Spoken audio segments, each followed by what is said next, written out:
மோடி அவர்களுக்கு நம்ம எப்ப தேவைப்பட்டுச்சு? 2014 மோடி அவர்களுக்கு ஒரு தொண்டனும் தேவைப்பட்டார்.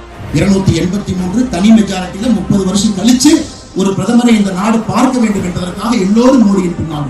2019 அந்த கண்டினியூட்டி மோடி அவர்கள் வர வேண்டும் என்பதற்காக மறுபடியும் நாம் நன்றாக புரிந்து கொள்ள வேண்டும். மோடி அவர்களுக்கு ஒரு பாரதிய ஜனதா கட்சியினுடைய தொண்டன் 2014 விட 2019 விட 2024 இன்னும் அதிகமாக தேவைப்படுகின்றார் என்பதை நீங்கள் புரிந்து கொள்ள வேண்டும். காரணம் நாட்டினுடைய சூழ்நிலை. நம்மை சுற்றி இருக்கக்கூடிய நாட்டை பாருங்க, இலங்கையை பாருங்க, பங்களாதேஷை பாருங்க, பாகிஸ்தானை பாருங்க, ஆப்கானிஸ்தானை பாருங்க, மாலத்தீவை பாருங்க, நேபாள பாருங்க. எல்லாம் ஜனநாயகம் தோத்துவிட்டு ஒரு பக்கம் சர்வதிகாரிகள் வந்திருக்கின்றார், இன்னொரு பக்கம் மிலிட்டரி ரூல், இன்னொரு பக்கம் என்ன பண்றதுனே தெரியாத பொருளாதார சுமையிலே அந்த நாடுகள் மாற்றினார். நாட்டிற்குள்ள எதிரிகள் அதிகமாக இருக்கின்றார். என்ன வந்தாலும் பேசலாம், வாய்ப்பு வந்ததெல்லாம் பேசலாம், என்ன வேண்டுமானாலும் பிளவுபடுத்துவதற்காக பேசிவிட்டு சென்று விடலாம், அதன் மூலமாக ஆதாயம் விடலாம் என்று நாட்டு